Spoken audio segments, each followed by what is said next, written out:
Kita baca sama-sama, 1, 2, 3. Iman adalah dasar dari segala sesuatu yang kita harapkan dan bukti dari segala sesuatu yang tidak kita lihat. Jadi apa itu iman menurut definisinya Alkitab? Iman adalah dasar dari segala sesuatu yang kita harapkan, bukti dari segala sesuatu yang tidak kita lihat. Ketika kita bilang, saya sebagai orang Kristen, saya perlu atau penting memiliki iman, kita perlu mengerti definisi iman yang tepat menurut Alkitab. Karena banyak orang Kristen mengira, oh saya beriman karena saya percaya kepada Tuhan Yesus. Saya beriman makanya saya ke gereja. Saya beriman makanya saya kebaktian. Dan lain-lain. Iman adalah dasar dari segala sesuatu yang kita harapkan dan bukti dari segala sesuatu yang tidak kita lihat. Dari mana datangnya iman dalam hidup kita, saudara? Iman timbul dari pendengaran oleh firman Kristus. Siapa yang punya firman Kristus dalam diri saudara? Siapa yang baca firman? Iman timbul dari pendengaran oleh firman Kristus. Pendengaran akan firman Kristus. Jadi tanpa firman Tuhan, tidak mungkin kita beriman. Alkitab katakan tanpa iman tidak mungkin orang berkenan kepada Allah.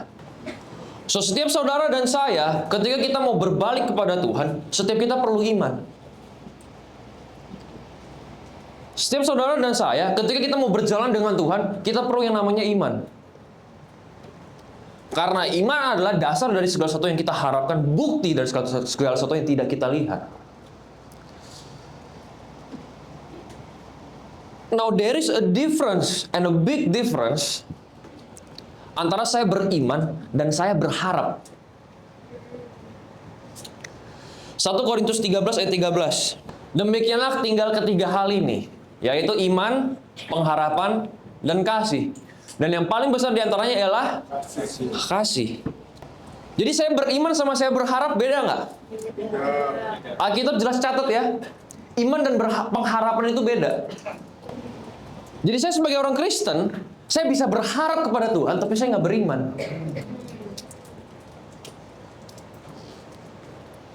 Nah, what is faith? Apa itu iman?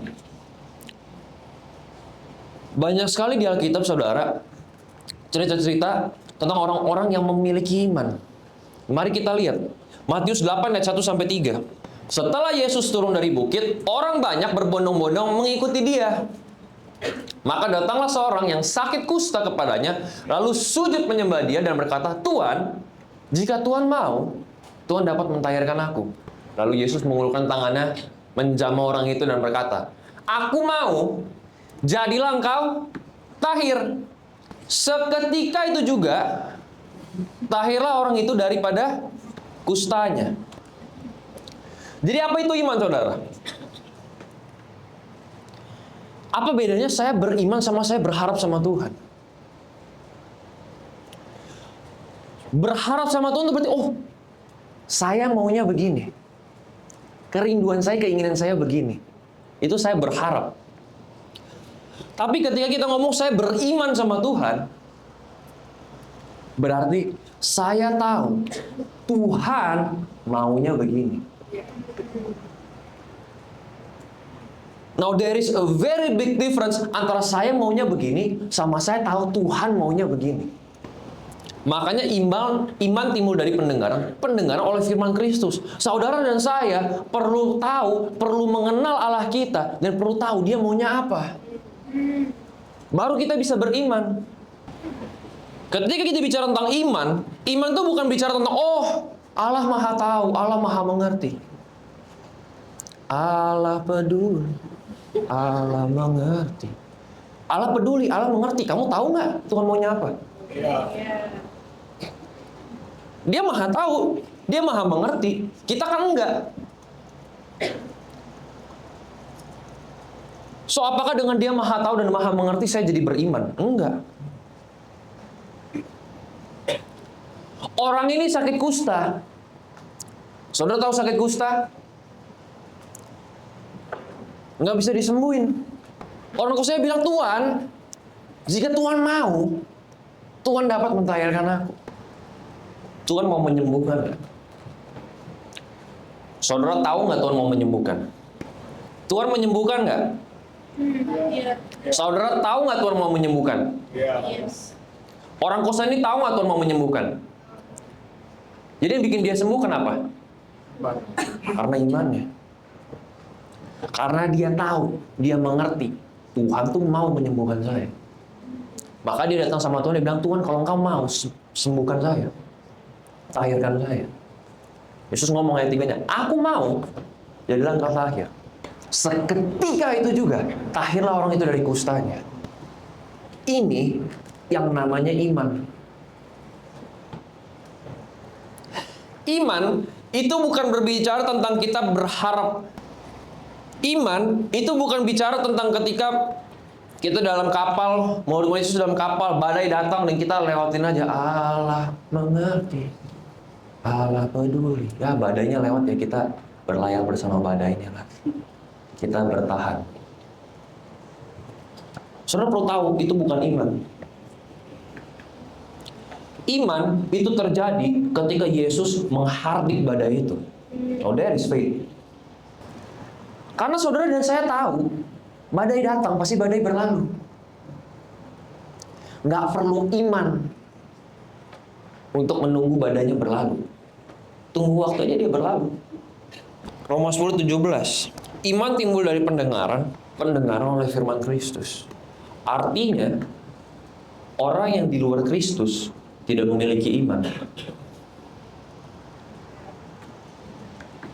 Artinya, orang Kristen yang tidak memiliki firman Tuhan tidak ada iman.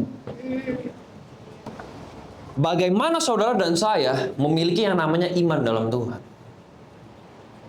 Kita perlu punya namanya firman Tuhan.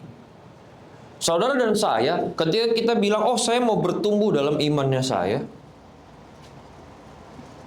berarti saudara dan saya perlu aware, perlu menjadi sadar bahwa kita ini bukan manusia biasa doang. Kita ini punya namanya manusia roh. Yang perlu dikasih makan. Iman hanya bisa timbul dari firman Kristus. Ketika firman Kristus itu datang kepada orang ini dan dia diwahyukan, baru firman itu bisa jadi iman.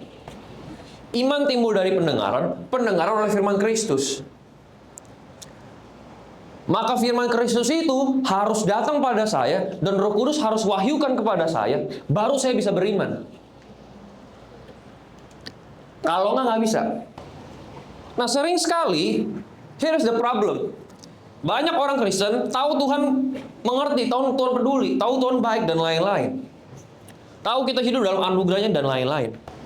Tapi dalam hidupnya dia nggak pernah kasih makan manusia rohaninya. Dalam hidupnya, dia nggak pernah punya firman yang diwahyukan sama Roh Kudus. Dia nggak pernah yang namanya mengalami firman Tuhan. Dia cuma tahu doang, dengar doang. Tapi dia nggak pernah yang namanya mengalami firman Tuhan. Saudara tahu, untuk saudara dan saya punya iman dan bertumbuh iman di dalam Tuhan, saudara dan saya perlu mengalami firman Tuhan.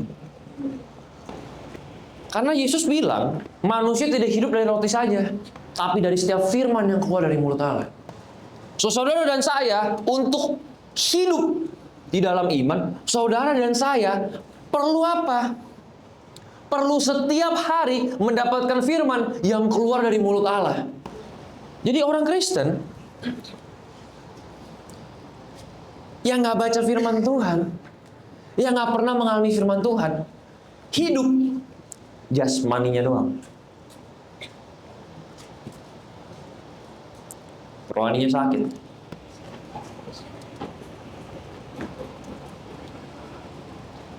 Orang Kristen yang tidak mengalami firman Tuhan, dia nggak punya namanya spiritual awareness.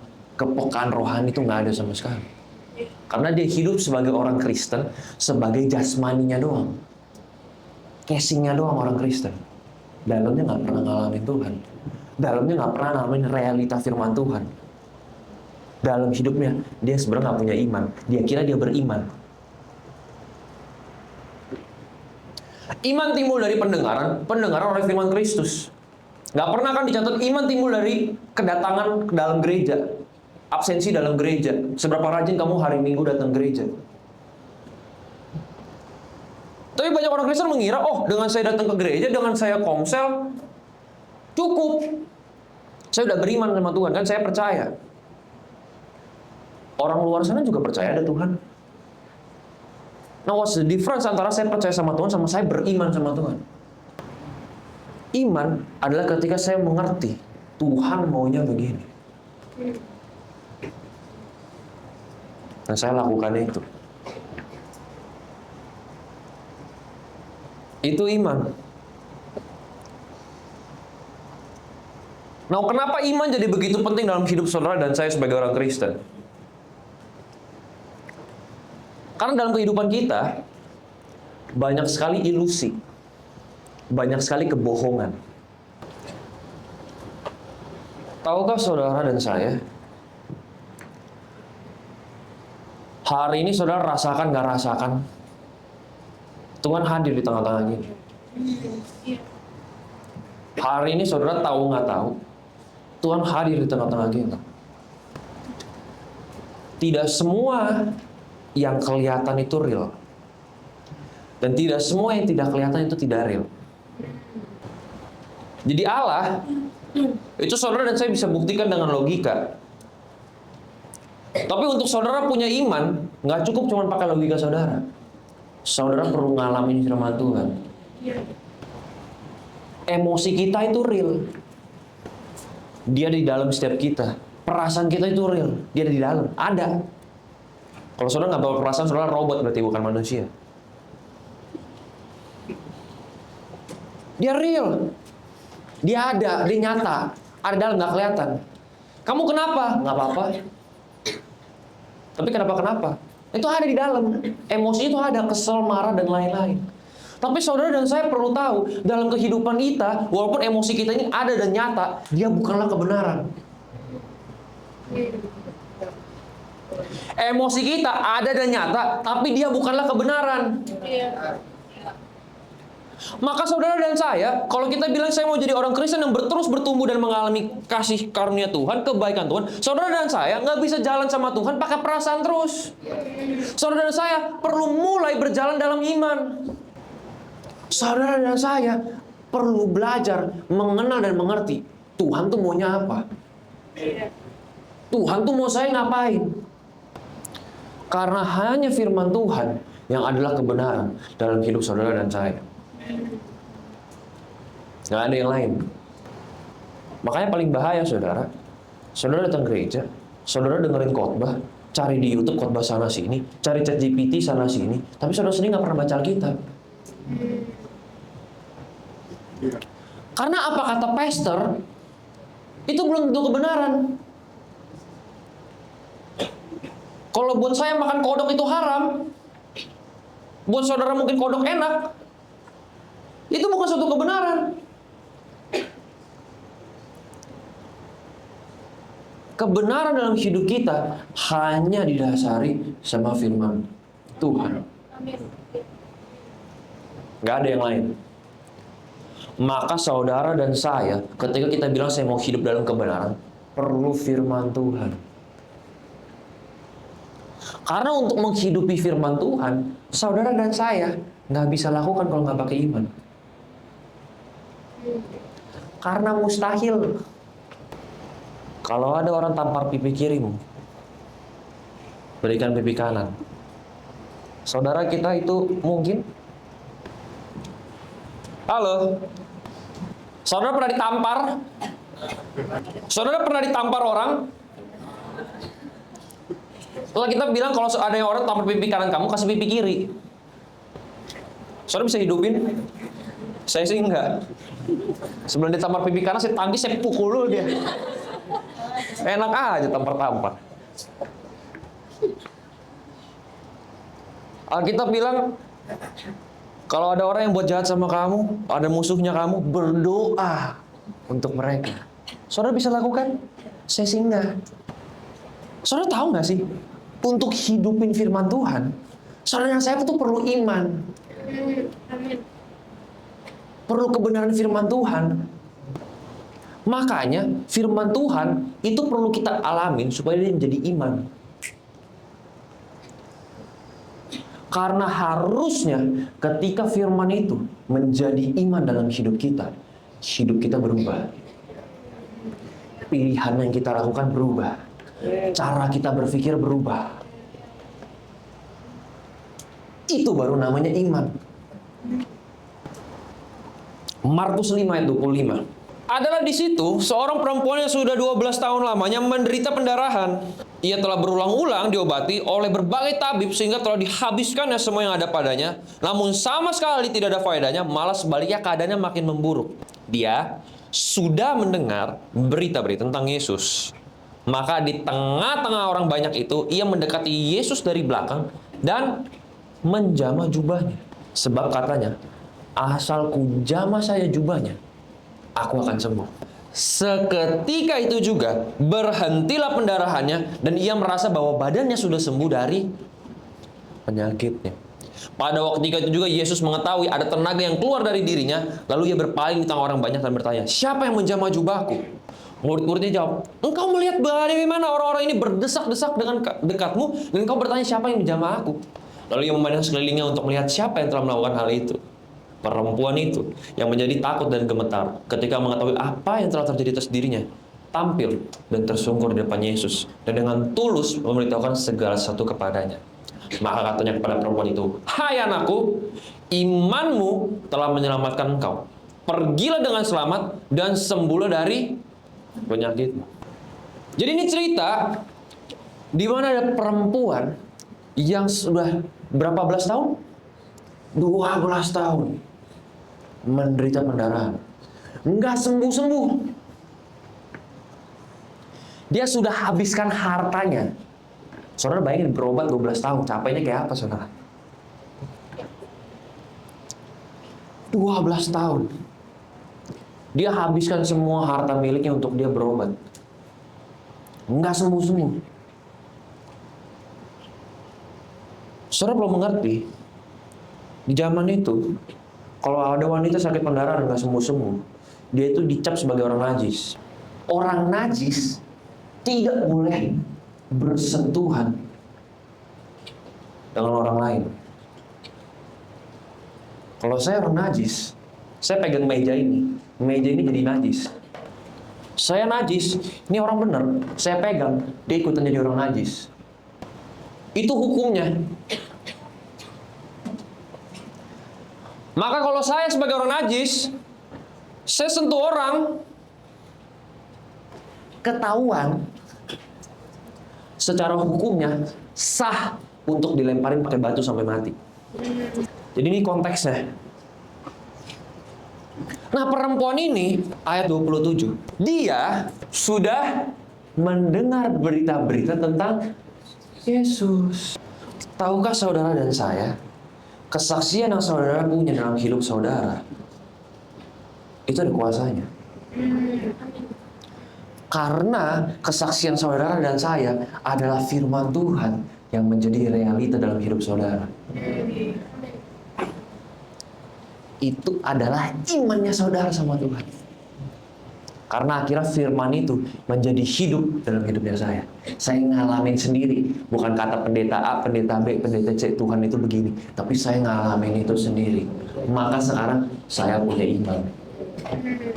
Wanita ini dengar tentang Yesus. Jadi nggak pernah lihat Yesus. Dia dengar berita-berita tentang Yesus. Yesus kemana-mana terjadi mujizat. Yesus pergi ke sana kemari, ada kesembuhan. Yesus pergi ke sana kemari, orang-orang lapar dikasih makan, yang sakit kusta disembuhkan, yang buta melihat, dan lain. Dia dengar itu semua. Ketika firman itu datang, dia mengerti Tuhan mau menyembuhkan. Maka iman yang dia miliki itu merubah cara dia berpikir, merubah cara dia bertindak, merubah keputusan yang dia punya. Merubah gimana? Ini tadi orang najis, nggak boleh bersentuhan. Tiba-tiba waktu dengar tentang Yesus dan Yesusnya muncul, dia bilang, asal jamah saja jubahnya, aku sembuh. Wow. Asal ku jamah saja jubahnya, ujung jubahnya, aku sembuh. Ada yang pernah ngajarin wanita ini nggak? Bagaimana caranya beriman? Ada yang pernah mentorin dia nggak? Ada yang pernah kasih tahu dia nggak? Kamu harus begini kalau Yesus datang. Nggak ada. Tapi ketika firman itu datang, dan dia mengerti, Tuhan mau, itu merubah hidupnya. Saudara bisa bayangin betapa takutnya dia waktu dia ketahuan pegang. Dia sembuh karena imannya. Asal ku jamah saja jubahnya, aku sembuh. Saudara tahu, zaman itu for konteks, orang masih pada pakai jubah. Ujungnya tuh ada rumbai-rumbainya. Ini kalau saya bilang saya jamah bajunya Darren, saya nggak begini megangnya. Aku jamah aja, sentuh aja. Aku sembuh. Ini kalau lagi di Yesus. Hah? Ada yang sentuh begini. Tahu nggak? Nggak tahu. Tapi apa yang Alkitab bilang? Waktu wanita ini sentuh, seketika itu juga pendarahannya berhenti. Lalu Yesus sadar ada kuasa yang keluar dari dirinya. Lalu dia tanya sama murid-muridnya, siapa yang jamah aku? Tuhan, segini banyak orang di Yesus, kamu nanya siapa yang sentuh kamu? Segini banyak orang yang gerombolan kamu desak-desakan, siapa yang sentuh aku? Tapi Yesus tahu ada kuasa yang keluar. Tahukah saudara, waktu saudara mengerti Tuhan mau, kalau saudara punya iman itu menarik kuasa Tuhan untuk bekerja. Iya. Karena ketika wanita itu menyentuh ujung jubahnya Yesus, Alkitab katakan seketika itu juga dia sembuh. Ketika saudara dan saya ada di dalam sesuatu masalah, tapi saudara dan saya punya firman Tuhan, dan kita mulai mengerti, Tuhan tuh maunya begini. Seketika itu juga, kuasa surga bekerja. Seketika itu juga, saudara dan saya punya kuasa untuk menarik urapan untuk bekerja. Itu iman. Bagaimana wanita ini punya iman? Dia punya firman. Dari mana firman datang? Dari kesaksian-kesaksian yang dia dengar, cerita-cerita tentang Yesus yang dia dengar. Maka dia bertumbuh dalam imannya. Dan dia bisa bilang, asal ku jamah saja jubahnya, aku sembuh. Dan Yesus sadar akan hal itu. Maka hari itu, ketika wanita itu datang di hadapan Tuhan dengan tulus, dia kasih tahu dan ceritakan semua yang terjadi. Ayat 34. Yesus ini berkata kepada perempuan itu, hai anakku, imanmu telah. Jadi hari itu, wanita itu bukan cuma sembuh, dia selamat. Kan aneh. Yang dia incer, asal ku jamah jubahnya aku sembuh. Tapi waktu Yesus ngomong, bukan imanmu telah menyembuhkan engkau, imanmu telah menyelamatkan engkau. Saudara baca ini aneh gak sih? Saya baca ini aneh. Kan dia maunya sembuh, dipegang ujung jubahnya sembuh. Tapi waktu ngomong sama Yesus, Yesus nggak bilang imanmu telah menyembuhkan engkau, imanmu telah menyelamatkan engkau. Berarti apa? Kesembuhan dan keselamatan itu satu paket. It's as simple as, karena dia beriman sama Yesus, dia selamat. Keselamatan itu as simple as saudara beriman sama Yesus, saudara selamat. Oh, tapi saya kalau datang sama Tuhan ada maunya, saya munafik dong. Saya nggak murni dong hatinya. Emang pada dasar kita munafik semua? Emang nggak ada yang murni? Saudara mau ikut Tuhan kalau nggak dapat apa-apa? Pada dasarnya waktu kita datang sama Tuhan, kita perlu sesuatu dalam hidup kita, bukan? Emang kita dasarnya manusia begitu. Cuman masalahnya manusia udah tahu perlunya minta tolong sama Tuhan, nggak mau teriak minta tolong. Merasa masih bisa. Padahal Tuhan mau menyelamatkan. Tuhan mau menyembuhkan. Kita manusianya yang nggak mau diselamatin. Iman wanita itu bukan hanya menyembuhkan dia terima keselamatan hari itu karena dia beriman sama Yesus. So keselamatan itu as simple as saudara beriman sama dia, beres. Karena Alkitab katakan tanpa iman tidak mungkin orang berkenan kepada Allah. Karena wanita ini beriman sama Yesus, maka dia berkenan di hadapan Allah. Maka Yesus langsung panggil dia, "Hai anakku, imanmu telah menyelamatkan engkau." Saudara mau jadi anak Tuhan, sesimpel saudara punya iman sama dia, beriman, langsung jadi anak. Nggak perlu ngapa-ngapain kan? Wanita ini ngapain? Nggak ngapa-ngapain. Sesimpel dia beriman. Waktu dia datang di hadapan Tuhan, Yesus panggil dia, "Hai anakku, imanmu telah menyelamatkan engkau. Pergilah dengan selamat dan sembuhlah dari penyakit." Jadi saudara dan saya yang tinggal di dalam Tuhan, kita punya iman belum? Punya iman belum? Yakin? Kenapa? Karena percaya. Jadi iman itu datang dari mana? Saya harus berdoa lebih. Saya harus datang ke gereja lebih rajin lagi. Saya harus pelayanan. Bukan. Iman sesimpel saudara percaya Tuhan mau. Lukas 17 ayat 5. Ini doanya setiap orang Kristen nih. Ini yang ngomong siapa? Rasul-rasul. Wih. Rasul loh saudara. Ngomong sama Tuhan apa? Tambahkanlah iman kami. Siapa di sini pernah berdoa, "Tuhan, tambahin iman saya supaya saya lebih percaya"? Pernah? Saya doang. Pernah ya? "Tuhan, ini masalah ini susah banget. Tuhan, kasih saya iman yang lebih supaya saya percaya supaya ini bisa lewat Tuhan."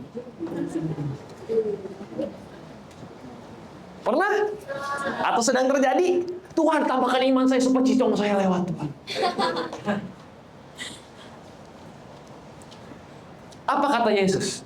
Jawab Tuhan, "Kalau sekiranya kamu punya iman sebesar biji sesawi, kamu dapat berkata kepada pohon ara ini, terbantunglah engkau dan tertanamlah di dalam laut, dan ia akan taat kepadamu." Iman sebesar biji sesawi. Biji sesawi itu kecil. Kecil banget. Tapi Tuhan bilang sebesar biji sesawi. Saudara dan saya punya iman sebesar biji sesawi ini nggak? Punya nggak? Punya. Jadi Yesus dan rasul-rasul itu apa? Yang kamu punya itu cukup. Kamu lagi dalam masalah dari hidup kamu, "Tuhan, tambahin iman saya supaya saya lebih berusaha berserah, supaya saya lebih percaya sama Engkau." Tuhan bilang yang kamu punya sekarang cukup. Kalau sekiranya kamu punya iman sebesar biji sesawi saja, kamu dapat berkata kepada pohon ara, terbantunglah engkau tertanam di dalam laut, ia akan taat kepadamu. Jadi saudara dan saya dalam hidup kita berjalan sama Tuhan, kita nggak pernah namanya kekurangan iman. Sekali lagi saya ngomong ya, dalam perjalanan kita sama Tuhan, saudara dan saya nggak pernah yang namanya kekurangan iman. Wah, ini dan itu terjadi dan tidak terjadi karena saya kekurangan iman. Maka Tuhan tambahkanlah iman kami. Tuhan bilang udah cukup. Cukup, lebih dari cukup. Kamu percaya nggak sih sama Tuhan? Sedikit aja. Cukup. Kamu percaya nggak sih Tuhan telah menyelamatkan kamu? Cukup. Buat kamu lewati badai di sini. Cukup. Makanya Karena kita punya iman yang cukup, dan dari kita mengerti kita nggak kekurangan iman, maka waktu kita berdoa, kita mau pakai iman dalam doa kita, doanya harus dengan kebenaran firman Tuhan. Doanya yang spesifik. Saudara tahu kita bisa berdoa tapi tidak beriman? Salah satunya adalah doa makan. Mari kita berdoa untuk makanan ini. Tuhan kami seluruh amin. Tuhan kau berkati Tuhan. Makanan ini Tuhan menjadi kesehatan bagi tubuh kami dalam nama Yesus. Amin. Makan. Oh asin bener ini. Siapa yang bikin? Kutukin yang bikin ya. Habis berdoa iman kutukin. Iya toh. Tapi kita bisa berdoa nggak pakai iman. Tahukah saudara dan saya, kita bisa berdoa nggak pakai iman. Kita bisa baca firman Tuhan nggak punya iman.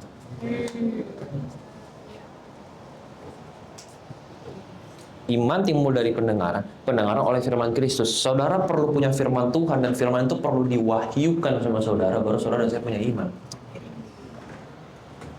Makanya, tahu akan firman Tuhan doang tidak membawa perubahan dalam hidup saudara dan saya. Sampai saudara mengalami itu. Baru itu merubah. Makanya mungkin saudara dan saya mungkin dulu waktu dengar kesaksian, waktu dengar orang ngalamin mujizat, itu kan dia. Enak dia mau udah begini, dia mau begitu. Kenapa? Karena firmannya ada. Cuma saya belum tahu Tuhan maunya begitu. Saya belum ngalamin itu. Sampai firman itu menjadi kenyataan dalam hidup saya. Baru saya bilang, ini bener nih. Tuhan tuh begini. Gantian saudara yang terima orang, itu kan katakan. Sama, dia belum mengalami firman. Jadi iman saudara dan saya itu hanya bisa bertumbuh ketika saudara dan saya mengalami Tuhan. Manusia bukan hidup dari roti saja, tapi hidup dari setiap perkataan yang keluar dari firman, dari mulut Tuhan. Jadi dia harus keluar dari mulutnya Tuhan. Doa yang beriman itu doanya yang spesifik. Kalau tadi murid-murid Yesus di tengah badai, mereka berdoa, Allah mengerti, Allah peduli. Biarkan badai ini berlalu Tuhan. Itu nggak perlu iman. Karena saudara dan saya tahu, badai pasti berlalu. Cuman kadang dia berlalu lalang, nggak habis-habis. Itu saudara nggak usah doain. Makanya doanya yang spesifik. Yesus waktu hardik badai, dia nggak bilang kan, badai pergi. Tapi yang mau di sini bentar lagi juga boleh. Tuhan, kalau bisa badainya pergi. Tapi kalau nggak bisa juga nggak apa-apa Tuhan. Nggak spesifik, terus maunya apa sih? Tuhan maunya apa sih? Emang Tuhan labil? Tuhan tuh nggak labil, saudara. Kita labil, ya. Tuhan tuh nggak labil. Tuhan tuh nggak kayak, oh saya maunya ini, tapi bohong, maunya yang ini. Nggak ada. Itu kita manusia kayak gitu. Tuhan enggak. Maka ketika saya tahu Tuhan maunya apa, saya bisa berdoa dengan spesifik. Karena saya tahu Tuhan maunya begini. Maka orang kadang nanya, lu kok doa ngotot bener sih? Emang lu gak ngerasa kurang ajar? Doanya ngotot gitu sama Tuhan, kayak malakin Tuhan gitu. Orang yang nanya gini nggak tahu statusnya di hadapan Tuhan. Kan saya anak. Kalau saya tahu duit bapak saya, duitnya saya. Tinggal ngomong doang kan. Pak beliin. Beli. Kamu nggak takut kurang ajar minta beli sama bapaknya kamu? Aneh kan? Orang bapaknya saya, kalau saya ngomong sama bapak orang lain, bapaknya Richard, om bolehin saya, nah itu kurang ajar. Loh kalau ini bapak saya sendiri, saya minta sama dia yang emang haknya saya, di mana letak kurang ajarnya? Benar. Kan saya anak. Dia bapaknya saya, dan saya tahu Dia mau kasih saya. Dia mau berikan yang terbaik untuk saya. Sekarang kalau saya minta sama dia yang terbaik, kenapa seakan-akan saya kok kayak kurang ajar banget ya gue? Ya enggak lah. Kalau saudara sungkan sama bapak saudara sendiri, berkatnya berkat buat saya aja. Saya mau, kalau saudara nggak mau. Oh, saudara dan saya itu punya berkat Tuhan yang Tuhan sediakan untuk saudara. Amin. Saudara tinggal pakai iman, doain yang spesifik. Makanya berdoanya jangan labil. Ini boleh, itu juga boleh deh. Saudara bayangin kalau Yesus berdoanya labil. Apa yang kau kehendaki? Aku mau sembuh Tuhan. Boleh sembuh, boleh enggak?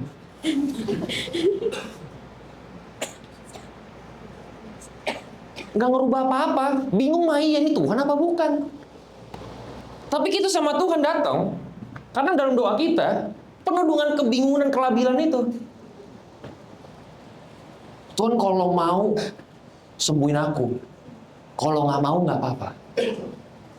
Jadi Tuhan mau sembuhin apa enggak? Lah saudara tahu Tuhan nggak sih?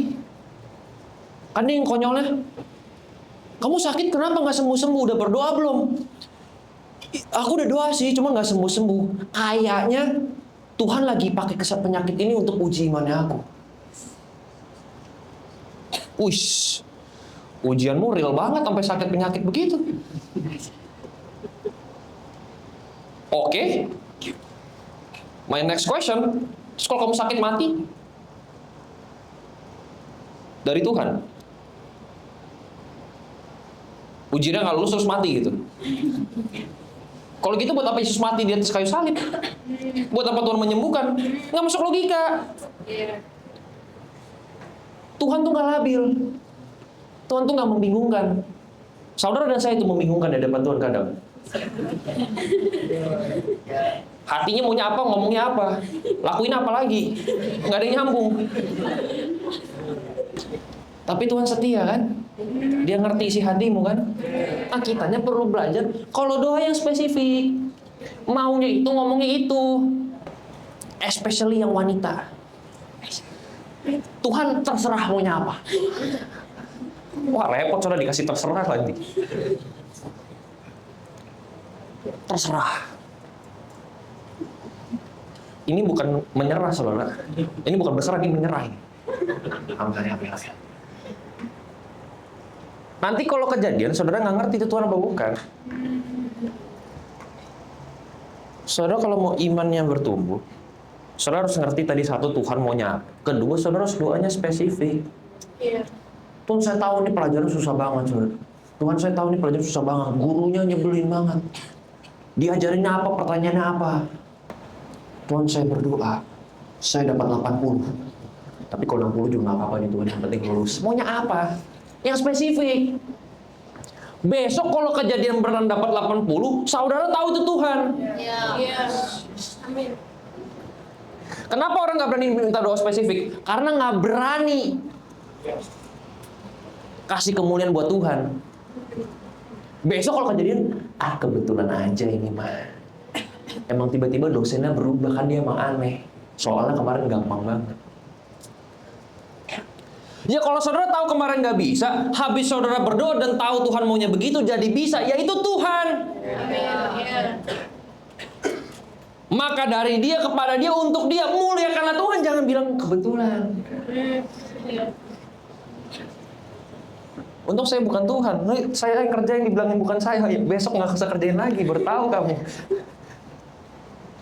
Tuhan kan enggak. Tapi tahu nggak sih, waktu saudara tahu ini Tuhan dan saudara muliakan Tuhan di sini, ini ada kuasanya. Amin. Iya.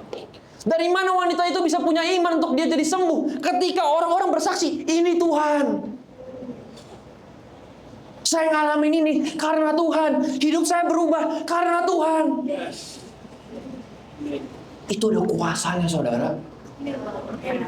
Ketika firman Tuhan yang masuk ke dalam hati kita menjadi realita dalam hidup kita dan kita bersaksi akan hal itu ada kuasanya. Amin. Iya. Kalau mereka di luar sana bisa terang-terangan ngomong tentang gelap, kenapa saya nggak bisa terang-terangan ngomong tentang terang? Iya. Kenapa saya nggak berani ngomong ini Tuhan? Memang saya pada dasarnya tahu ini nggak mungkin terjadi, tapi saya tahu Tuhan mau. Dan saya beriman karena saya tahu, saya mengerti Tuhan mau. Dan itu terjadi, ya ini Tuhan. Dan saya kasih kemuliaan untuk dia. Iman yang benar itu merubah pola pikirmu, merubah tindakanmu. Iman yang benar itu juga bisa menarik orang-orang di sekitar kamu untuk bisa beriman sama dia. Saudara ingat cerita di Alkitab, ada orang lumpuh yang nggak bisa berjalan, nggak bisa masuk rumah karena Yesus lagi dalam rumah. Teman-temannya gotong, gentengnya dibongkar, diturunin dari genteng. Orang gila itu, saudara. Orang itu bisa sembuh karena iman dia dan iman teman-temannya. Kan dia nggak bisa ketemu Yesus. Teman-temannya kalau nggak fight, orangnya juga nggak sembuh, nggak ketemu Yesus. Maka penting, waktu kita mau bertumbuh dalam iman, kita dikelilingi sama orang-orang yang beriman. Maka penting, kalau saudara mau terus bertumbuh di dalam Tuhan, saudara tergabung dalam komunitas yang punya iman. Nggak cuma kumpul-kumpul doang, hai. Karena kita sebagai manusianya sering sekali lemah kan, sering sekali halu kan. Tadi maunya apa, ngomongnya apa, kelakuannya apa. Sering sekali ragu kan, Tuhan tuh ada apa nggak ada sih, beneran mau apa enggak sih. Kita perlu orang di sekitar kita yang waktu kita lagi lemah bisa kuatin kita. Iman itu sifatnya sekarang. Now. Maka waktu saya berdoa, saya bilang sudah terjadi. Bukan akan. Bukan jika. Sudah terjadi. Walaupun hari ini saya belum melihat kesembuhan depan mata saya, Tuhan. Tapi saya percaya kesembuhan ini sudah terjadi. Karena Engkau mau menyembuhkan. Itu iman. Now. Yohanes 11 ayat 21. Kata Marta kepada Yesus, Tuhan, sekiranya Engkau ada di sini, saudaraku pasti tidak mati. Tapi sekarang pun aku tahu, Allah memberikan kepadamu segala sesuatu yang Engkau minta kepadanya. Kata Yesus kepada Marta, saudaramu akan bangkit. Kata Marta kepadanya, aku tahu bahwa ia akan bangkit pada waktu orang-orang bangkit pada akhir zaman. Jawab Yesus, akulah kebangkitan dan hidup. Barang siapa percaya kepada aku, ia akan hidup walaupun ia sudah mati. Dan setiap orang yang hidup dan yang percaya kepada aku tidak akan mati selama-lamanya. Percayakah engkau akan hal ini? Jawab Marta, ya Tuhan, aku percaya bahwa engkaulah Mesias, anak Allah. Dia yang akan datang ke dalam dunia. Sudah berkata demikian, ya pergi memanggil saudaranya Maria dan berisik pada guru ada di sini, dia manggil engkau. Dan seterusnya. Ini kejadian di mana Lazarus mati. Lalu Yesus datang, Marta pergi menghampiri Yesus. Marta bilang sama Yesus, Tuhan, jika engkau ada di sini, saudaraku pasti nggak mati. Tapi karena engkau hadir di sini, saya percaya akan kebangkitan nanti di pada akhir zaman. Yesus tanya, kamu percaya sama saya nggak? Akulah kebangkitan, akulah hidup. Barang siapa percaya sama aku nggak mati lagi. Dia akan hidup selama-lamanya. Setibanya Maria di tempat Yesus berada dan melihat dia, tersungguhlah ia di depan kakinya berkata, Tuhan, sekiranya engkau ada di sini, saudaraku pasti tidak mati. Ketika Yesus melihat Maria menangis dan juga orang-orang Yahudi yang datang bersama-sama dia, maka masyulah hatinya, ia sangat terharu dan berkata, di manakah dia kamu baringkan? Jawab mereka, Tuhan, marilah dan lihatlah. Maka menangislah Yesus. Waktu Marta datang sama Yesus,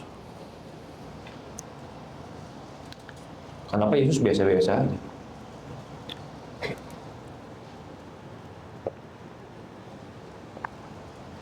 Tapi waktu Maria datang, Alkitab tulis satu ayat. Benar-benar satu ayat. Maka menangislah Yesus. Waktu Marta datang di hadapan Tuhan, Dia ngomong, Tuhan kalau engkau di sini, saudaraku nggak akan mati. Waktu Maria datang di hadapan Yesus, Maria pun ngomong hal yang sama. Tuhan kalau engkau di sini, saudaraku nggak akan mati. Tapi waktu Marta datang sama Yesus, nothing happen.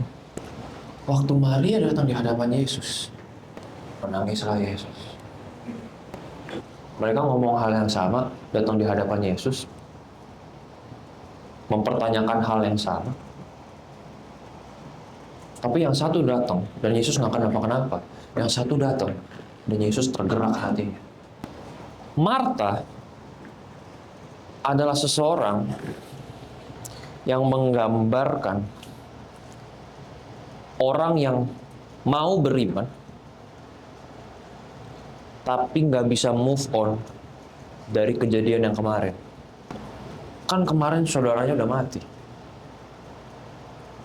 Nanti dia akan bangkit. Yesusnya datang, kebangkitan itu sendiri hadir di depan dia.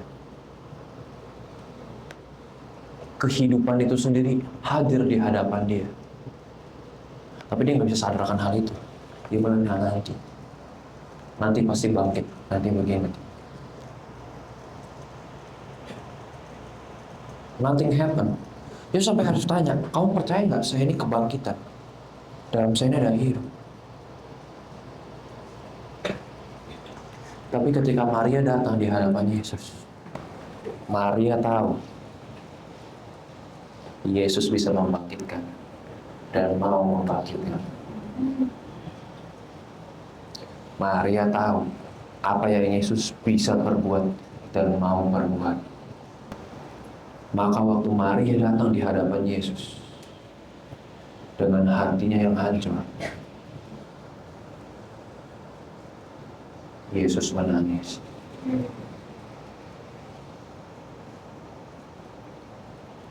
Bisa merasakan apa yang orang ini rasakan.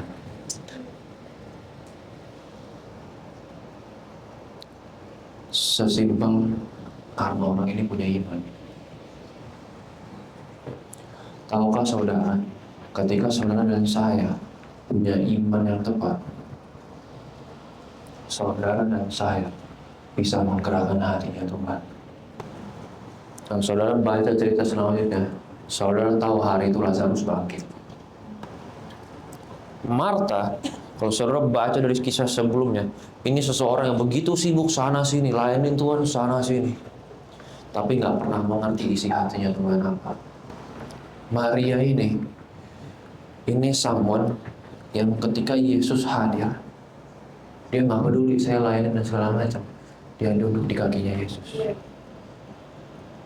Dia duduk di depan kaki Yesus dan dia mendengarkan.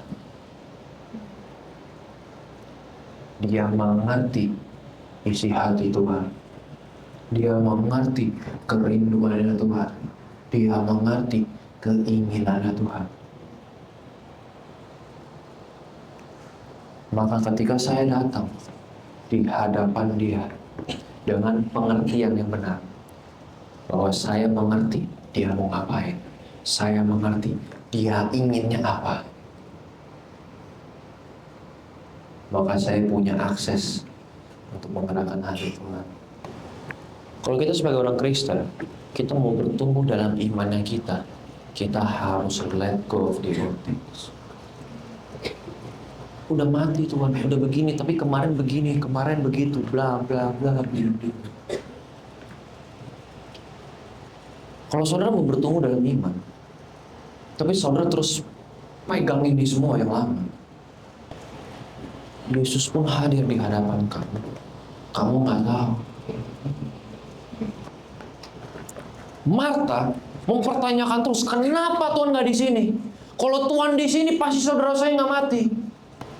Kamu percaya kebangkitan? Percaya, tapi nanti Tuhan. Tapi harusnya kemarin nggak begini. Harusnya kemarin nggak begitu. Nggak bisa let go. Maka kebangkitan itu sendiri, kehidupan itu sendiri, berdiri di hadapan dia nggak tahu. Bahwa Yesus bisa membangkitkan hari itu juga, saat itu juga pun bisa. Tapi dia nggak bisa sadarkan hal itu.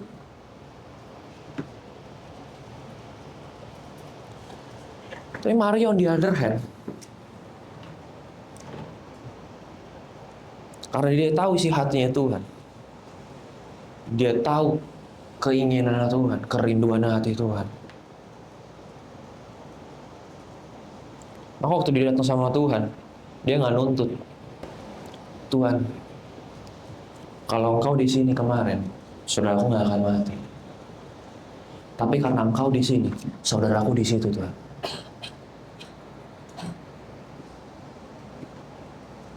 Dia nggak permasalahin kemarin nggak terjadi apa. Waktu Tuhan yang hadir, waktu kehidupan dan kebangkitan itu sendiri hadir di hadapan dia, dia langsung ngerti responnya harus kayak apa. Iman yang benar menghasilkan respon yang benar. Iman yang benar menggerakkan hati Tuhan. Iman yang benar membuat saudara dan saya mempunyai akses sama kuasa dan urapan Tuhan dalam hidupnya kita. Untuk terjadi sekarang. Bukan besok. Bukan nanti. Bukan lusa. Sekarang. So how do you have this faith? Bagaimana cara kita punya iman ini? Saya mengerti Tuhan maunya apa dan lain-lain. Another important thing ada ditulis di Markus 11 ayat 23. Aku berkata kepadamu, sungguh barang siapa berkata kepada gunung ini, beranjaklah dan tercampaklah ke dalam laut, asal tidak bimbang hatinya, tetapi percaya bahwa apa yang dikatakannya akan terjadi, maka hal itu akan terjadi baginya. Karena itu aku berkata kepadamu, apa saja yang kamu minta dan doakan, percayalah bahwa kamu telah menerimanya, maka hal itu akan diberikan kepadamu. Dan jika kamu berdiri untuk berdoa, ampunilah dahulu sekiranya ada barang sesuatu dalam hatimu terhadap seseorang, supaya juga Bapamu yang di sorga mengampuni kesalahan-kesalahanmu. Barang siapa berkata kepada gunung, beranjaklah dan tercampaklah ke dalam laut. Ini kuncinya. Asal tidak bimbang hatinya. Asal tidak bimbang hatinya. What does it mean? Rohnya nggak bimbang. Saya tahu, mata saya bilang ini nggak mungkin. Tapi roh saya bilang ini mungkin. Karena saya tahu Tuhan maunya begini. Saya tahu perasaan saya, pemikiran saya bilang ini nggak mungkin. Tapi dalam hati saya, dalam roh saya tahu Tuhan maunya begini. Dan pasti terjadi seperti ini. Itu iman, saudara.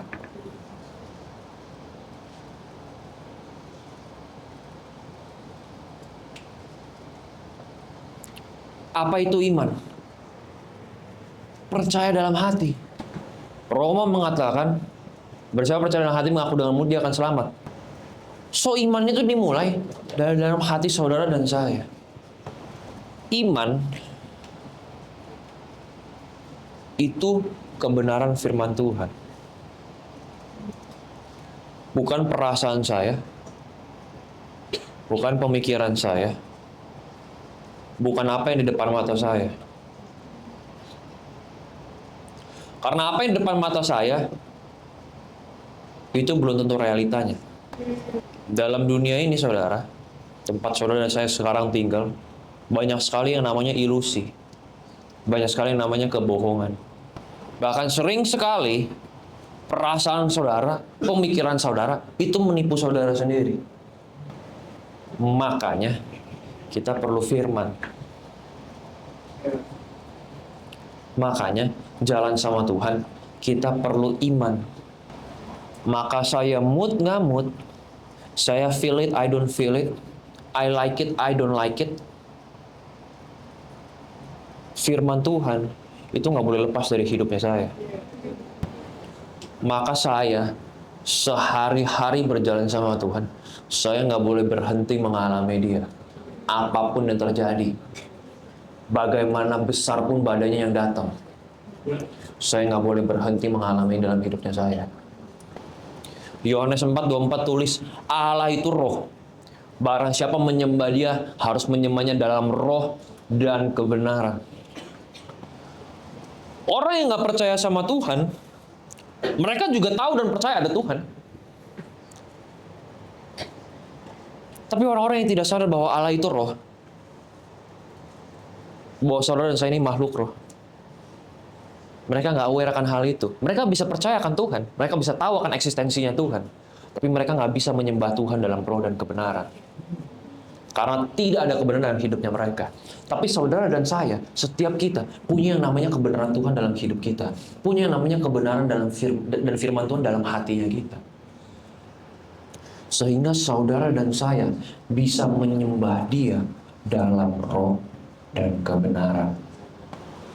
Saudara dan saya bisa menyembah Dia dalam iman.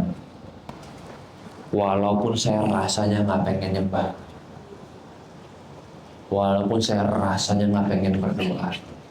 Walaupun saya rasanya nggak pengen baca firman. Tapi saya bisa lakukan itu semua dengan iman. Dan saya tetap bisa mengalami Dia. Saya tetap bisa berjumpa dengan Dia. Saya tetap bisa mengalami dan melihat realita Dia dalam hidup saya. Walaupun orang di kiri dan di kanan saya bilang nggak mungkin, mustahil, mimpi. Tapi saya tahu pasti terjadi, karena saya tahu Tuhan mau ngapain sama saya.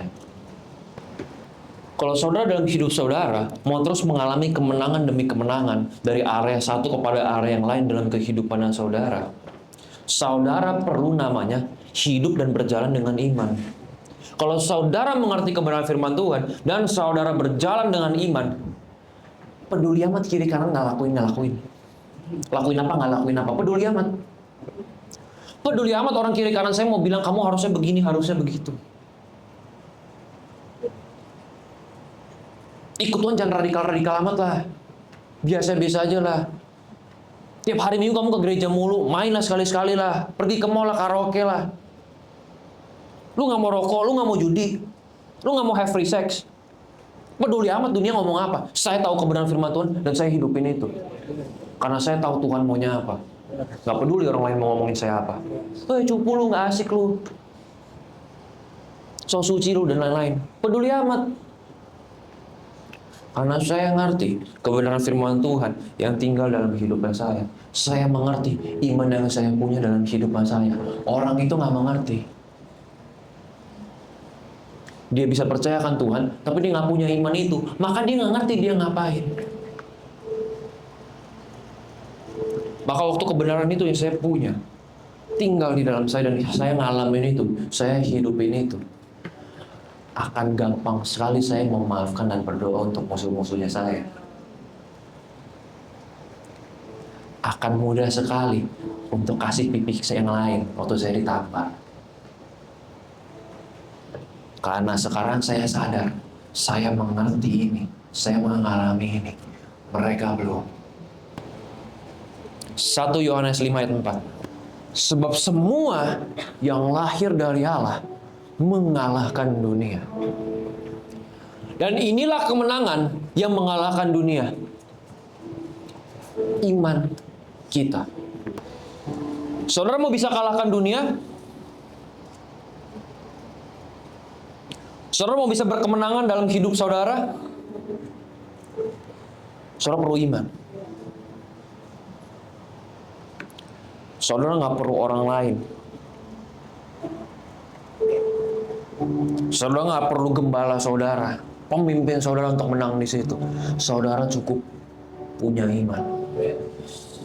Karena firman Tuhan bilang, semua yang lahir dari Allah mengalahkan dunia. Dan inilah kemenangan mengalahkan dunia itu, iman kita. Maka setiap kita yang punya roh Allah dalam hidup kita, setiap kita yang lahir dari Dia telah mengalahkan dunia.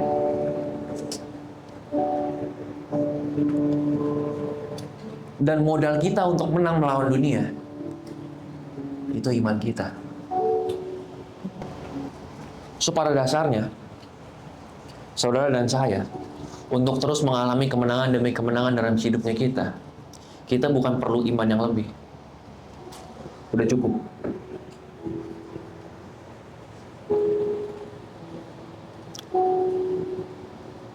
untuk saudara dan saya terus mengalami kemenangan demi kemenangan dalam hidup kita. Kita nggak perlu fight lagi karena udah menang.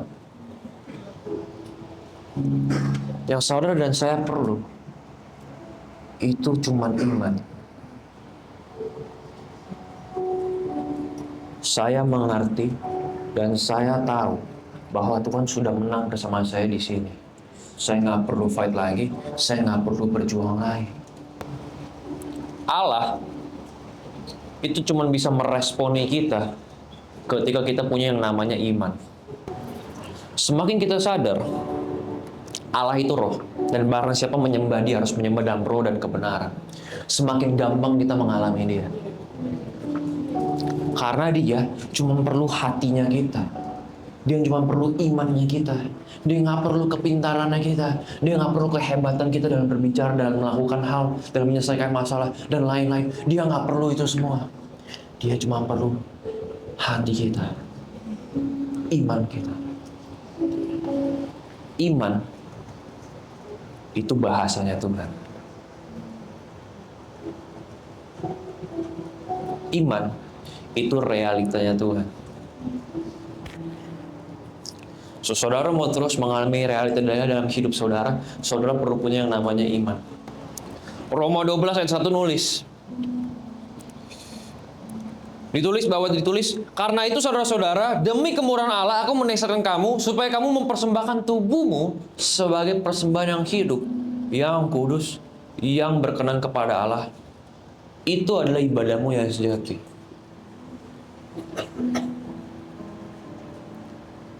Apa yang dimaksud dengan mempersembahkan tubuhmu sebagai persembahan yang hidup, yang kudus, yang berkenan kepada Allah? Apa yang dimaksud dengan ibadah sejati ini? Ketika saudara dan saya tahu penting sekali hidup kita dituntun oleh roh. Penting sekali hidup kita dituntun atas dasar-dasar kebenaran firman Tuhan. Penting sekali hidup kita dituntun oleh iman, bukan oleh perasaan, bukan oleh apa kata orang di kiri dan di kanan saya. Itu adalah ibadahmu yang sejati. What's the biggest problem? Waktu saya masih mau hidup dalam iman, saya baca firman Tuhan, tapi belum mengalaminya. 2 Korintus 10 ayat 3-5. Kita baca sama-sama. 2, 3. Memang kami masih hidup di dunia, tapi kami tidak berjuang secara duniawi. Karena senjata kami dalam perjuangan bukanlah senjata duniawi, melainkan senjata yang diperlengkapi dengan kuasa Allah yang sanggup untuk meruntuhkan benteng-benteng. Kami mematahkan setiap siasat orang dan merubuhkan setiap kubu yang dibangun oleh keangkuhan manusia untuk menentang pengenalan akan Allah. Kami menawan segala pikiran dan menaklukkannya kepada Kristus. Amin. What's the problem in our life yang kita alami sehari-hari? Waktu saya udah mengerti ini semua, saya mau berjalan dengan iman. What's the biggest enemy? Keangkuhan manusia. Kubu-kubu yang dibangun oleh keangkuhan manusia yang menentang pengenalan akan Allah. Setiap pikiran, setiap kubu-kubu benteng, itu sering sekali yang menghalangi hidup kita jadi susah banget beriman sama Tuhan. Karena waktu saudara dan saya, kita dilahirkan kembali, kita diklaim sebagai anak-anak Allah, rohnya yang diperbarui, rohnya yang dilahirkan kembali, jiwanya kan enggak. Jadi saudara dan saya ini adalah orang-orang yang punya modal yang cukup dalam hidup setiap kita, tapi kita perlu dengan sadar meruntuhkan setiap kubu-kubu benteng pikiran yang salah, yang menentang pengenalan akan Kristus dalam hidup saudara dan saya.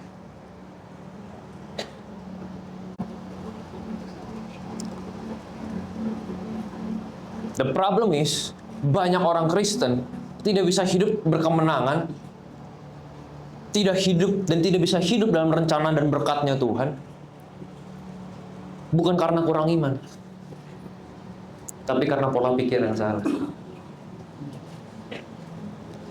Saudara tahu kayak apa? Saudara pernah ada yang ke taman safari? Lihat gajah. Gajah itu gede banget, saudara. Tenaganya besar banget, saudara diinjak gepeng, saudara. Saudara pernah mikir nggak? Dengan kekuatan dia, pakai badan dan belalai dia bisa angkat pohon dan lain-lain. Kenapa dia nggak pernah kabur? Karena saudara tahu apa yang terjadi sama gajah-gajah di taman safari itu? Di zoo dan lain-lain, di sirkus dan lain-lain. Waktu mereka kecil, mereka ditangkap. Kakinya diikat. Pakai tali. Yang karena mereka masih kecil, nggak punya tenaga untuk putusin talinya. Nggak punya tenaga, nggak punya kekuatan untuk bisa bebasin diri sendiri dari ikatannya itu. Sehingga di kepala mereka tertanam, saya nggak bisa kabur. Tempat saya di sini. Nah, what's the problem? Waktu dia makin besar, talinya pelan-pelan dilepas. Tali itu sudah bertransformasi bentuknya. Dari yang secara fisik mengikat kakinya, sekarang berubah, talinya udah nggak ada secara physically, tapi tali itu masih mengikat pola pikirnya dia. Bahwa saya ini nggak bisa bebas, saya ini nggak bisa lepas, saya ini nggak bisa keluar dari sini.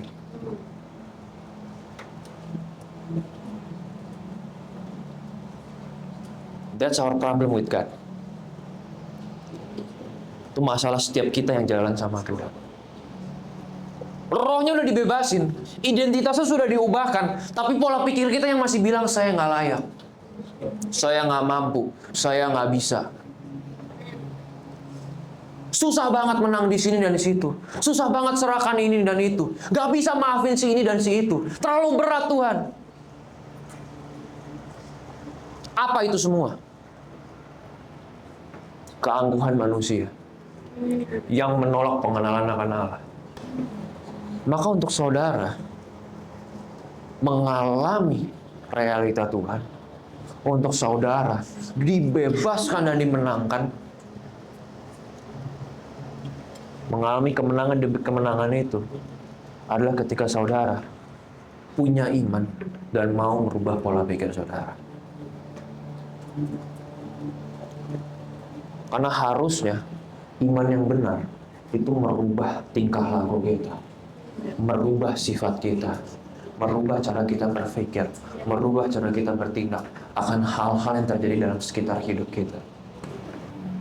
So, bagaimana caranya saya sebagai orang Kristen, pola pikir saya berubah, kebiasaan buruk saya berubah? Saya perlu ngapain? Beriman. Setelah kamu tahu Tuhan maunya gitu, lakukan dan hidupin sesuai imanmu. Karena iman tanpa perbuatan pada akhirnya adalah mati. Saudara mau tahu Tuhan maunya begini, tapi dalam keseharian kamu, mulut kamu bilang gak mungkin, kelakuan kamu bilang gak mungkin. Nothing will happen in your life. Kalau saudara mau ngalami kemenangan demi kemenangan dalam hidup saudara, saudara harus jalanin hari-hari saudara sebagai orang yang menang. Betul. Amin. Amin. Kalau saudara mau doa saudara mengalami breakthrough, praise and worship saudara mengalami breakthrough, saudara harus berdoa dan menyembah Dia dalam roh dan kebenaran. Amin. Iya. Gak bisa lagi pakai cara saya yang kemarin. Gak bisa lagi pakai cara yang kemarin saya taunya begini, taunya begitu, maunya begini, maunya begitu sama Tuhan. Saudara perlu punya iman itu dan lakukan dan hidupin. Karena iman itu sudah lebih dari cukup yang memberi kita kekuatan untuk bisa lakukan ini sama Tuhan. Amin. Nggak perlu yang lain.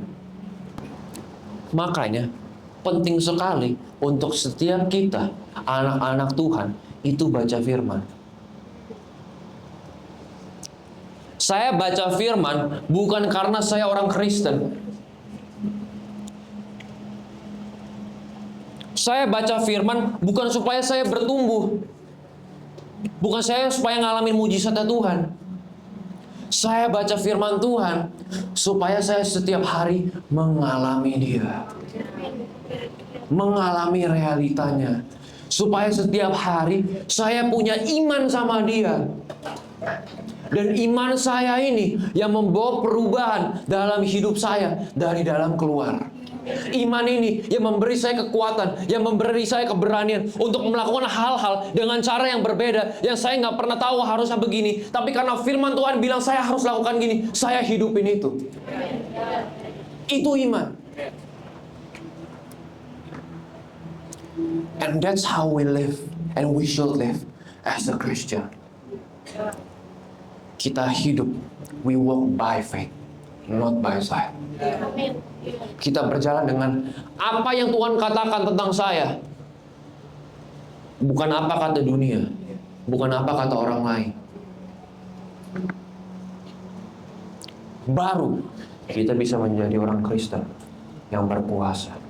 Baru kita bisa mengalami kemenangan demi kemenangan Tuhan. Bukan karena Tuhan yang belum menang. Sering sekali kita sulit sekali mengalami kemenangan demi kemenangan dalam hidup kita, bukan karena kita belum menang. Kita nggak mengerti kita sudah menang. Iya.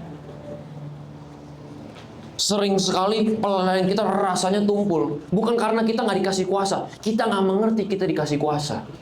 Kita nggak ngerti cara pakainya gimana.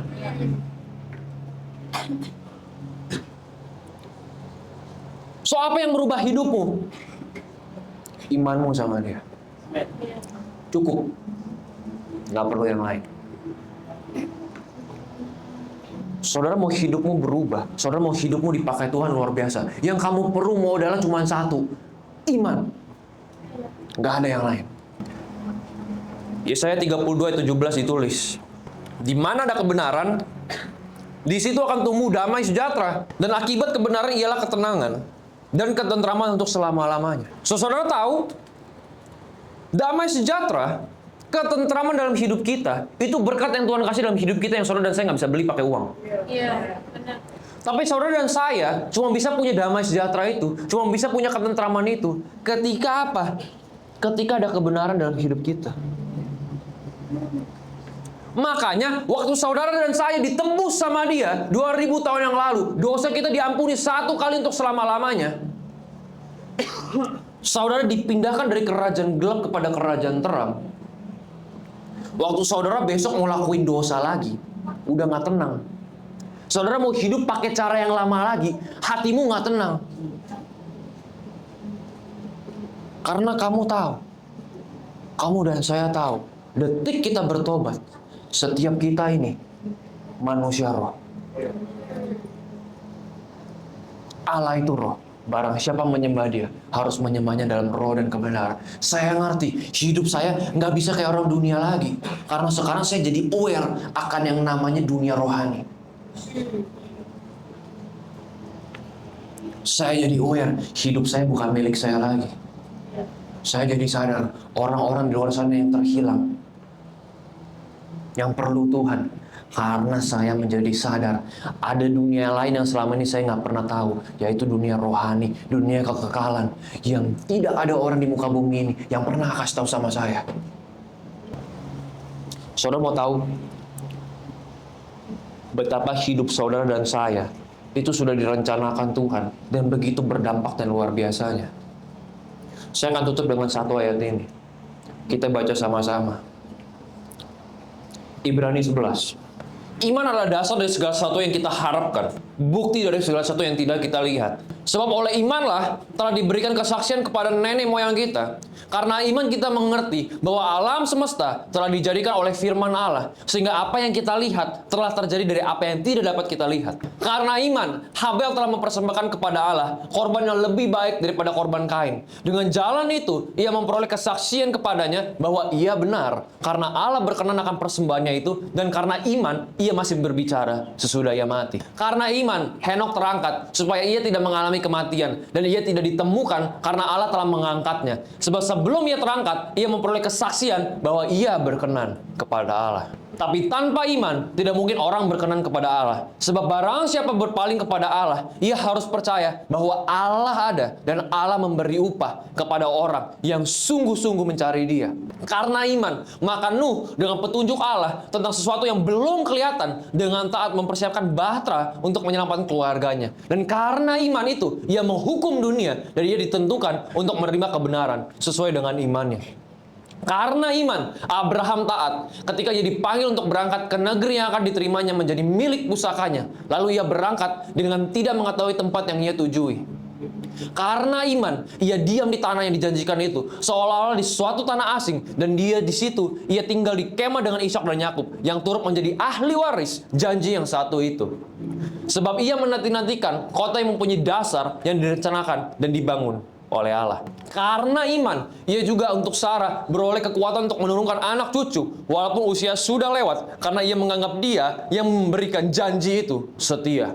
Itulah sebabnya, maka dari satu orang, malahan orang yang telah mati pucuk, terpancar keturunan besar seperti bintang di langit dan seperti pasir di tepi laut yang tidak terhitung banyaknya. Dalam iman, mereka semua ini telah mati sebagai orang-orang yang tidak memperoleh apa yang dijanjikan itu, tapi yang hanya dari jauh melihatnya dan melamba-lambai kepadanya, dan yang mengakui bahwa mereka adalah orang asing dan pendatang di bumi ini. Sebab mereka yang berkata demikian menyatakan bahwa mereka dengan rindu mencari suatu tanah air.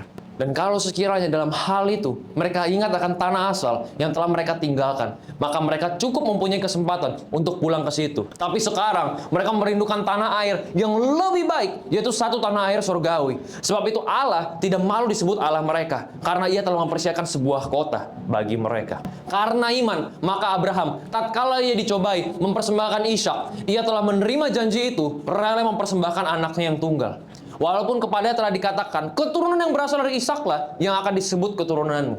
Karena ia berpikir bahwa Allah berkuasa membangkitkan orang-orang sekalipun dari antara orang mati. Dan dari sana ia seakan-akan telah menerimanya kembali. Karena iman, maka Ishak sambil memandang jauh ke depan memberikan berkatnya kepada Yakub dan Esau. Karena iman, maka Yakub ketika hampir waktunya akan mati memberkati kedua anak Yusuf, lalu menyembah sambil bersandar pada kepala tongkatnya. Karena iman, maka Yusuf menjelang matinya memberitakan tentang keluarnya orang-orang Israel dan memberi pesan tentang tulang belulangnya. Karena iman, maka Musa setelah ia lahir disembunyikan selama 3 bulan oleh orang tuanya, karena mereka melihat bahwa anak itu elok rupanya dan mereka tidak takut akan perintah raja. Karena iman, maka Musa setelah dewasa menolak disebut anak putri Firaun, karena ia lebih suka menderita sengsara dengan umat Allah daripada untuk sementara menikmati kesenangan dari dosa. Ia menganggap penghinaan karena Kristus sebagai kekayaan yang lebih besar daripada semua harta Mesir, sebab pandangannya ia arahkan kepada upah. Karena iman, maka ia telah meninggalkan Mesir dengan tidak takut akan murka raja. Ia bertahan sama seperti ia melihat apa yang tidak kelihatan. Karena iman, maka ia mengadakan Paskah dan pembercikan darah supaya pembinasa anak-anak sulung jangan menyentuh mereka.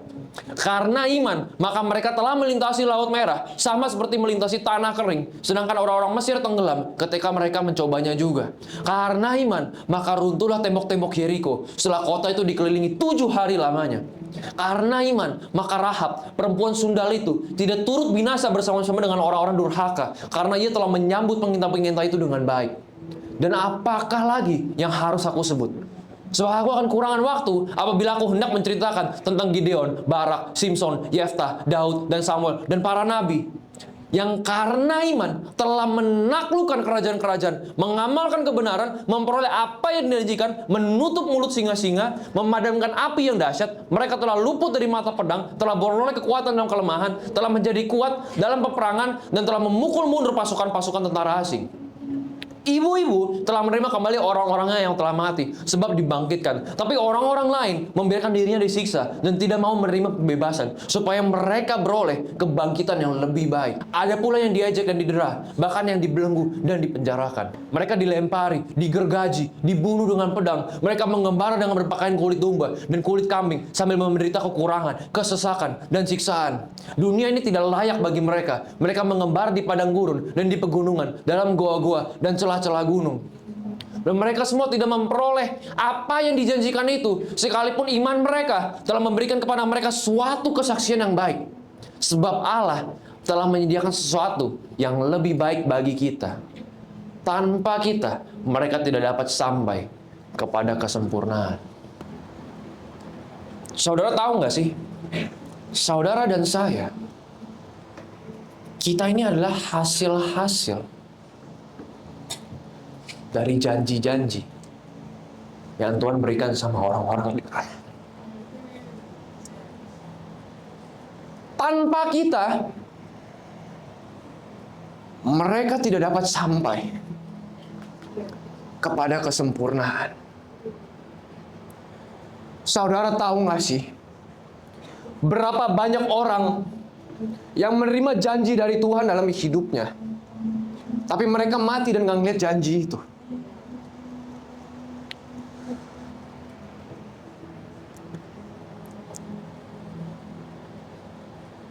Mereka sekarang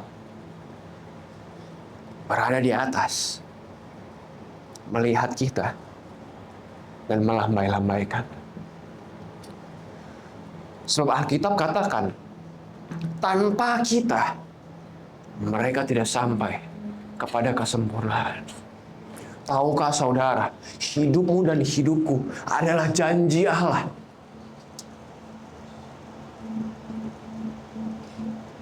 Hidup saudara dan hidup saya adalah janji Allah.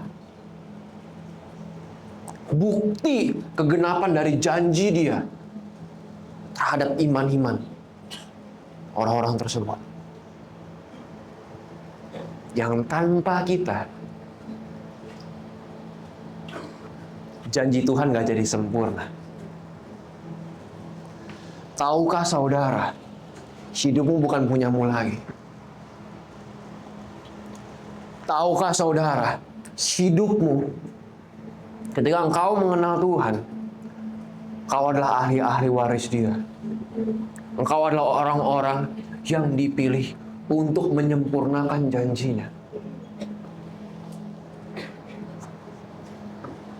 Segitu berharganya kita di hadapan Tuhan.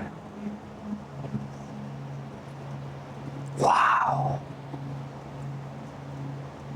Wow. Tanpa kita, janji Abraham nggak jadi sempurna. Tanpa kita, janji sama Musa nggak jadi sempurna. Jadi setiap kita di tempat ini,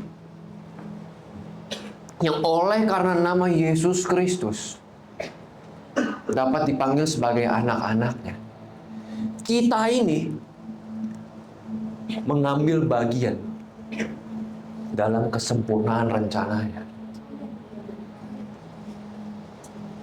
dalam kesempurnaan janjinya.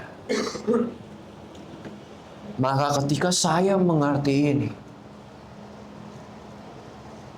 ketika saya tahu waktu saya mau hidup benar, dunia akan menolak saya, teman-teman saya akan meninggalkan saya.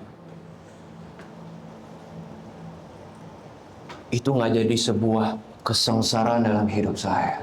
Amin. Iya. Saya malah bermegah dalam itu. Iya. Karena saya tahu yang saya hidupin, yang saya lewati dengan iman ini adalah part of the perfect plan of God. Saudara dan saya di handpick sama Tuhan. Saudara dan saya diciptakan dengan satu tujuan yang spesifik, yang cuma saudara yang bisa penuhin. Saya pun gak bisa gantikan. Gak ada satupun orang yang bisa gantikan panggilan dalam hidupmu.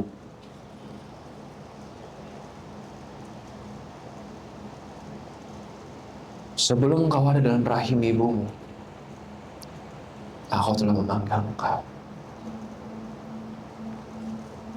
Dia telah menenun kita dalam rahim ibu kita. So, setiap kita